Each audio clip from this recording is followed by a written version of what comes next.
Muhoozi asinzidde ku mukutu gwe ogwa X n'atukakasanga mukyala we Charlotte mbu gw'ayagala ennyo bwe yamumatiriza era nti agenda kuta Erias Lukwago, nti agenda kumuta bamutwale ku CPS awo bagenda okumuteera ku police bond. Abamu bagamba nti ka pressure kamuyitiriddeko ate nga waliwo abagamba nti oba oliawo ekibalo kigaanye kye babadde babala, abalala nga bagamba nti babadde tebasuubira Lukwago kulwayo oba oliawo nti olw'obulwadde n'ebirala nga bamaze okubeera ng'oba boogerezeganya naye n'amanya nti oba emusango gwa Besigye alina gukoma wano n'ebirala bingi nnyo ebyogeddwa. Naye nina obutambi bwe nkuleetedde obuweerako ku nsonga eno. Njagala ntandike n'akamuhoozi nga atenda mukyala we Charlotte okuba nti kati yejjene mbu we bayingira mu nnyumba ne baggalawo omukyala ono kugamba amutiira ddala kyamugamba taddamu, era mbu kati mu nnyumba nga bali mu nnyumba mbu yabeera genero, Muhoozi abeera ku maviivi. You see, she's a very quiet lady, but I can assure you, when we get home and the door closes, then then she really becomes a five-star general, and I have to be very, very, very, very respectful. So, gentlemen, you have kept my wife up long enough. I urge you to allow us to end this, well, at least to allow me to go before I get real problems at home today. Thank you so much. Thank you. Bwatyo Muhoozi ng'alaga nti ayagala nnyo mukyala we amuteekamu nnyo ekitiibwa, era kigambibwa okuba nti ye yamulagidde, kitegeeza nti yabadde order okuva eri General Charlotte eri bbaawe nti ta Lukwago mute. Mukyala wa Lukwago yabadde ye yagaanye okwegayirira Muhoozi, agenda tagenda kumwegayirira, tagenda mufukaamirira. Kakati ebigambo Muhoozi byawandiise ku mukutu gwe nti my beloved wife Charlotte has convinced me to release the criminal Lukwago. I will release him because of my love for her. Kitegeera nti love kubanga oba oliawo ayinza obutaddamu kukomba kukamundamu bannange. Naye nga bwe nti nina obutambi bungi nnyo bwe nkuleetedde nga beewuunya Muhoozi kugamba nga bulinga obulabula. Waliwo akatambi akamu akanyiizizza ak'ono omusajja gwe bayita Muyanga Lutaaya. Ate ono omusajja ye bannange ddebe nnyo, munansonyiwa okukozesa ekigambo eddebe, naye mujja kalaba eyo ku nkomerero kuba ngenda bukuwa mufululizo, sigenda kubeera nga ate mu makkati nzijjamu kubanga njogera. Kakati ensonga eno ey'okuta Lukwago wendi wano sinafuna mawulire nti obaddala bamutaddeyo ku CPS, naye ndowooza bamutaddeyo kuba batera bikola mu kiro.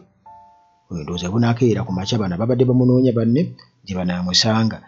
Naye ejjukira nti nakugambye nti bino ebintu byakwegendereza. Twogera ku diversions ate ne twogera ne ku reality kubanga waliwo side endala erategeerekeseeko ku nsonga ya Lukwago mu kubeera mu meetings mu Geneva n'ewalala. Kuliko Salamu Musumba ne ono omusajja gwe bayita Lwomushana n'abalala be bagamba nti baali ne Besigye nga bagezaako okunoonya emmundu okuwamba gavumenti n'okutta Museveni. Naye obutambi buno ffenna abali wano mbakakasa, Kyagulanyi ali wano, Lukwago ndi wano, General Katumba ali wano, Sempijja, ffenna tetulina buyinza, eyabuwamba ali ku ndiri. Njagala kumaliriza nga mbasaba ekintu kimu. Mulina kale eya green, ndabye bendera wano, muzikirize malirize.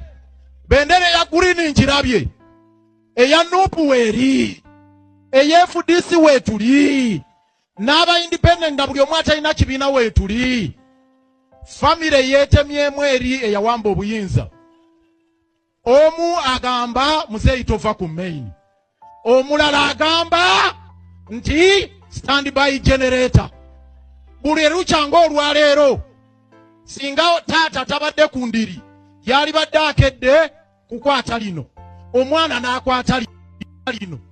Kati we mbasabira naffe bannyini ggwanga, oba oli wa bbulu, oba oli wa guliini, oba oli wa reedi, twekolemu ekisinde.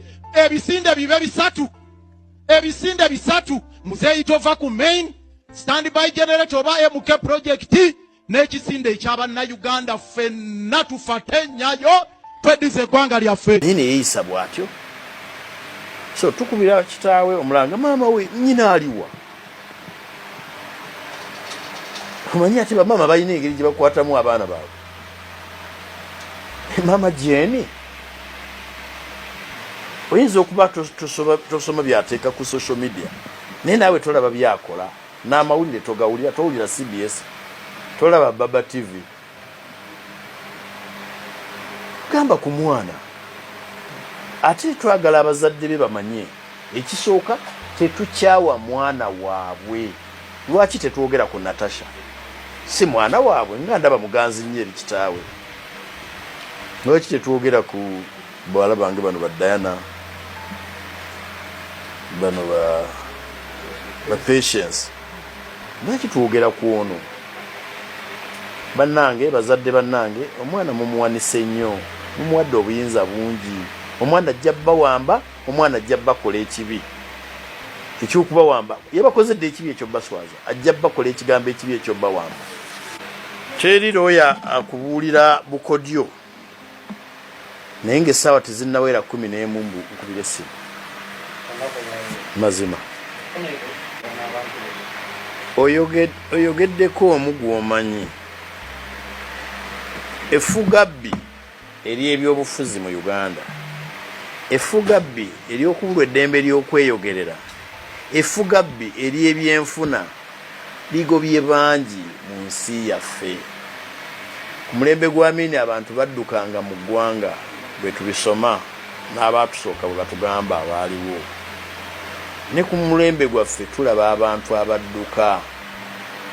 Nawolereza omusajja gwe bayita Dennis Mamenero, baamukwatira ekyalo nakikwata kiri mu mutwe bakiyita Kalujanga eye Kabaale, ng'ekimukwasa si kirala kubanga awasa mulamu wa Kano Samson Mande. Ne bagamba akakwate kano kokka bateeka okuba nga bawuliziganya.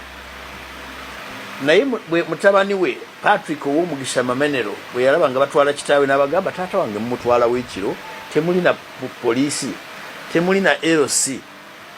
Mayombo bwe baamukubira essimu n'agamba naye mumuleete. Within 48 hours yali amaze okuttibwa. Omuvubuka oyo Patrick ow'Omugisha Mamenero yali amaze okuttibwa. Baamuttira mu kasenge kano, ng'akasenge akaddirira kitaawe waali awulira okwazirana kw'omwana we. Omusango ogwo naguwoza.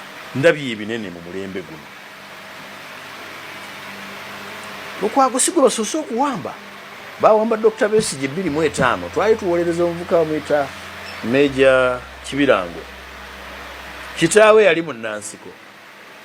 Kooti ye mutadde ne bamuyoola ne bamukuba bubi nga tuli awo ku High Court. Babadde bajje babikola abantu. Babikola wano juzi Honorable Paul Akamba.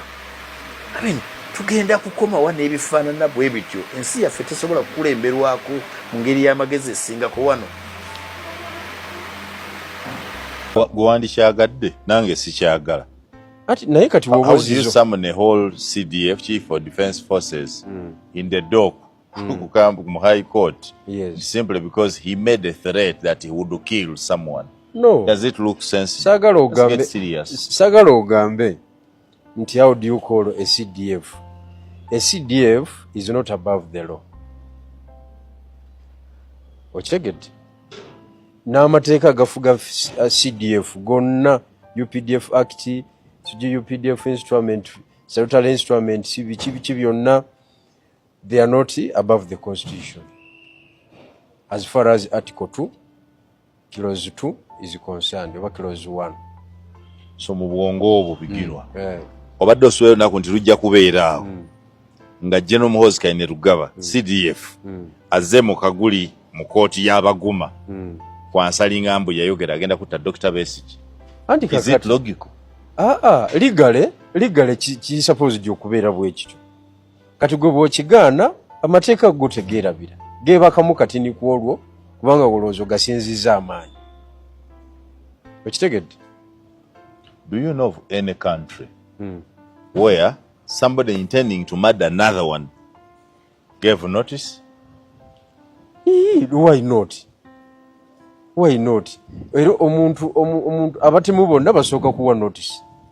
Era buli muntu gwe batemudde wano bagenda omutemulanga yayogera n'okwogera nti banaye bandi bubi. Okay, Muhoozi yaga nti ka Bobby tugenda kasalako obulago yakasa. Ayinza okuba tanamufuna. Nti abakumufuna yani. Bwanafuna opportunity ayinza omusala omutwe. Do you take that serious? For a person of SDF.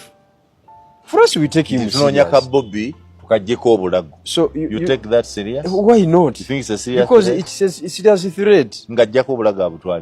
Hata abutwalewa wangapi wamekufa? Asenga bwe yali asaani, amutenga bwe yali asaani omulala. Kyogamba Jeno Mulamba tatanga y'okumuntu. It's not. It's not. So kakati okay, bw'aba yali asse as a general. Maybe ayinza okuba yatta abantu in the crossfire mu lutalo. But you know, waking up and saying leero muyangenda mujjako omutwe nga gwe CDF ng'oyogedde gwe komanda w'emundu zonna and you do it. Nobody has done that. N'Amini bagamba be yatta teyalaganga nti agenda kubatta banga nti oyo Amini. Do I know not? Anti kyembuuza gwe mu bwongo obwo kyogamba ba CDF we batyo bazanya okuzanyazanyamu n'okusaagasaagamu. That is how they behave. Office gy'olimu n'ebigambo ebikuvaamu fe tubitwala okusinziira ku office gy'olimu kubanga office gy'alimu tesaaga.